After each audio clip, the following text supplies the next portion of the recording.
Everyone, welcome to my channel NK education. मेरे YouTube channel पर आप सभी का बहुत बहुत स्वागत है।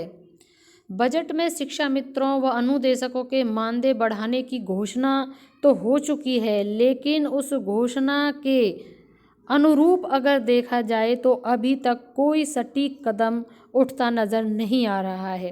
तो हम सभी की मांग है कि जो मानदेय बढ़ोतरी की घोषणा की गई है उसको जल्द से जल्द यथार्थ रूप दिया जाए। तो इसी संदर्भ में आज हम आपसे बात करेंगे कि शिक्षा मित्र व अनुदेशकों का मानदेय की जो घोषणा हुई है आखिर वह कब तक आपको अपने मानदेय में देखने को मिल सकती है, क्योंकि कई चैनल हैं, कई न्यूज़पेपर हैं जिनमें यह बात कई बार छप चुकी है कि मानदेय की बढ़ोतरी की घोषणा हो चुकी है, लेकिन अभी तक क्योंकि जनवरी का जो वेतन है वो डाल दिया गया है। अब बात आती है फरवरी माह की, क्योंकि हर माह में हम शिक्षा मित्र और अनुदेशक उम्मीद लगा के बैठे होते हैं कि जो घोषणा की गई है हो सकता है इस बार के मानदेय में वह बढ़ी हुई मानदेय की दर हमको मिल जाए, लेकिन अभी तक ऐसा नहीं हुआ है। इसी के क्रम में सभी संगठन और यहाँ प्रदेश में जल्द ही, क्योंकि नए जो वित्तीय वर्ष है उसका बजट पास किया जाएगा। जो बजट पास होना है, वित्तीय वर्ष का जो बजट पास होता है, जो कि निर्मला सीतारमन ने पास कर भी दिया है। साथ में 8वां वेतन आयोग की भी घोषणा, उसके गठन की भी घोषणा हो चुकी है। तो इन सब बातों को अगर देखा जाए तो जो हम समान कार्य समान वेतन की बात करते हैं, तो अगर सरकारी कर्मचारी जो नियमित सरकार कर्मचारी हैं, जब उनको 8वें वेतन आयोग का लाभ मिल रहा है तो क्यों ना हमारे शिक्षा मित्र व अनुदेशक भाई बहनों को उनके अधिकार, समान कार्य समान वेतन के आधार पर ही उनके मानदेय की जो डबल मानदेय करने की वृद्धि की बात हुई है उसको असली जामा कब पहनाया जाएगा। यही मांग लेकर संगठन ने अब बड़े बड़े पदाधिकारियों से मिले, जहां पर उनको आश्वस्त किया गया, लेकिन आश्वासन से हमारे शिक्षा मित्र भाई बहनों का काम कैसे चलेगा। ये आप भी जानते हैं, इतनी महंगाई के समय में किस तरीके से जीवन यापन, परिवार चलाना मुश्किल होता है। हमें जो सूत्रों से सूचना मिली है उसको बताया जा रहा है, क्योंकि देखो ये घोषणाएं हो जाती हैं, 8वां वेतन आयोग की भी घोषणा हुई है, लेकिन वो मिलेगा नेक्स्ट ईयर।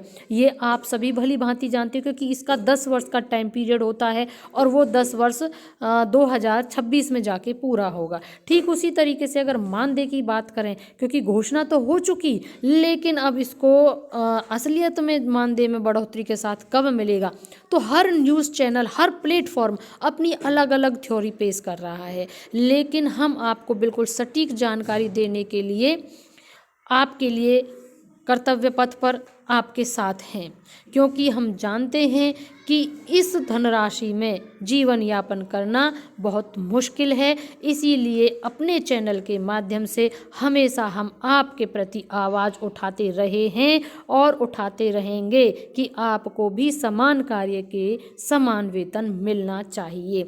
अब बात करते हैं हमारे शिक्षा मित्र अनुदेशक भाइयों की, क्योंकि उन्होंने सही समय पर सही आवाज़ उठाई है। क्योंकि जो वित्तीय वर्ष बजट पास है उसमें जो प्रदेश सरकार से नए वित्तीय वर्ष के बजट में शिक्षा मित्र व अनुदेशकों के मानदेय वृद्धि की घोषणा की मांग के बाद संघ के प्रदेश अध्यक्ष अनिल यादव ने कहा कि प्राथमिक विद्यालयों में 1.32, यहाँ पर आप देखेंगे 1.32 लाख शिक्षा मित्र व जूनियर विद्यालयों में तैनात 27,000 यानी 27,000 हमारे अनुदेशक हैं की हालत कम मानदेय के कारण बहुत ही खराब हो चुकी है। कम मानदेय की वजह से वे अपने बच्चों की पढ़ाई व माता पिता का उचित इलाज नहीं करा पा रहे हैं। मानदेय बढ़ाने के लिए पिछले साल मंत्री व उच्च अधिकारियों के साथ कई बार बैठकें हुई, किंतु अभी तक कोई नतीजा सामने नहीं आया। उन्होंने कहा कि जहां स्थायी शिक्षक और कर्मचारियों के लिए 8वें पे कमीशन का ऐलान हो चुका है, वहीं उनके ही बराबर काम करने वाले उसी विद्यालय में कार्यरत शिक्षा मित्र और अनुदेशकों के मानदेय में कई साल से 1 रुपये तक की बढ़ोतरी नहीं हुई है। प्रदेश सरकार मानदेय बढ़ाने की घोषणा तो कर चुकी, लेकिन इस समानता को उनके वास्तविक जीवन में कब तक उतारा जाएगा, यह सवाल सभी के मन में है। तो अब इसमें बात है कि अब फरवरी, क्योंकि ये चीज़ें धीरे धीरे अभी वित्तीय जो बजट है वो पास हुआ है, इन चीज़ों में समय लगता है। अप्रैल तक जो हमें इन्फॉर्मेशन मिली है आपको बता रहे हैं। नेक्स्ट अपडेट जैसे ही मुझे कुछ मिलेगा तो मैं तुरंत बताऊंगी, चाहे वो अप्रैल से पहले हो रहा हो या अप्रैल के बाद। लेकिन एट प्रेजेंट जो मुझे इन्फॉर्मेशन मिली है वो ये है कि अप्रैल तक आपका बढ़ा हुआ मानदेय आपको मिल सकता है, क्योंकि सब चीज़ें टेंटेटिव होती है, you know that very well. लेकिन जैसे ही कोई अगर लगता है कि और ऑथेंटिक न्यूज़ आया है तो हम आपको तुरंत बताएंगे। हाँ, संगठन से ज़रूर आग्रह है कि अपनी मांगें करते रहिए, क्योंकि जो रामपुर वाला संगठन है वो बहुत सक्रिय है। आप भी अपने अपने जो ज़िले हैं, जनपद पर भी अपने संगठन को स्ट्रॉन्ग करिए और अपनी मांगें रखते रहिए, ताकि आपका बढ़ा हुआ मानदेय और जो टेट वाला मैंने एक वीडियो बनाया था, जो शिक्षा मित्र टेट हैं, जो टेट क्वालिफाई नहीं है, दोनों के लिए बहुत बेस्ट ऑप्शंस थे। तो वो रास्ता आपके लिए बहुत अच्छा हो सकता है। वो वीडियो नहीं देखा हो तो उसे भी ज़रूर देख लेना, क्योंकि उसमें एक रास्ता है आप सभी के लिए। तो एक ऐसा रास्ता जो आपके जीवन को सिक्योर करता है और अच्छे से आप भी अपना जो नौकरी का है, जीवन का है, एक सिक्योरिटी होना लाइफ में बहुत ज़रूरी होता है। तो वो वीडियो भी ज़रूर देखिएगा। साथ में अगर स्थानांतरण की आपकी बात करें तो स्थानांतरण का आदेश तो आ चुका, लेकिन अभी क्रियान्वयन होना ये नहीं देखने को अभी मिला है। तो इस बात की आप चिंता बिल्कुल ना करें, क्योंकि जब आदेश आ गया तो कार्य तो होगा। क्यों? क्योंकि इसमें आप देखें जो समायोजन होता है, कई बार जो नियमित शिक्षक हैं उनके समायोजन का बार बार ऑर्डर आता है, लेकिन फिर भी समायोजन नहीं हो पाया। एक ही जगह पर इतने टीचर हैं लेकिन छात्र नहीं हैं, और कहीं पर छात्र संख्या इतनी ज़्यादा है लेकिन टीचर नहीं है, उसके बावजूद समायोजन नहीं हो पाया। तो सरकारी जो हैं वो धीरे धीरे कार्य हो पाते हैं, ये आप भी अच्छी तरीके से जानते हैं। लेकिन कम से कम आपके लिए नियमावली तो बनी।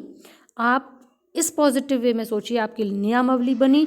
अब नियमावली बनी तो आगे उसका क्रियान्वयन भी होगा, समय लग सकता है लेकिन क्रियान्वयन होगा।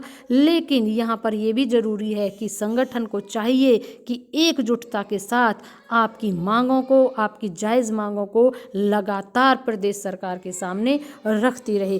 चैनल को जरूर सब्सक्राइब कर लीजिएगा, ताकि आपसे रिलेटेड प्रत्येक अपडेट समय रहते हम आपको पहुंचा सकें। और नोटिफिकेशन के लिए बेल आइकन जरूर प्रेस करें, ताकि आपको नोटिफिकेशन के माध्यम से तुरंत सूचना मिल जाए कि आपके रिगार्डिंग कोई नेक्स्ट अपडेट आया है। आप सभी का बहुत बहुत स्नेह मिला, उस सभी के लिए मैं बहुत थैंकफुल हूँ आपकी।